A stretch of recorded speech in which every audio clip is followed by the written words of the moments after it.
дәстүрімізде дайындалатын тағамдар қазақтың ұлттық тағамдары.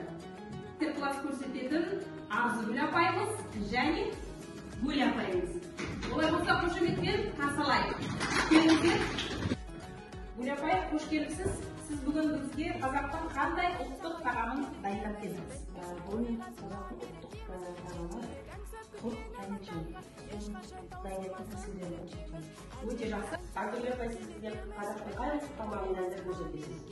Мен бүгін сәлеметсіздер ме? Мен бүгін қазақтың ұлттық тағамы қазыны дайындау тәсілін көрсетемін.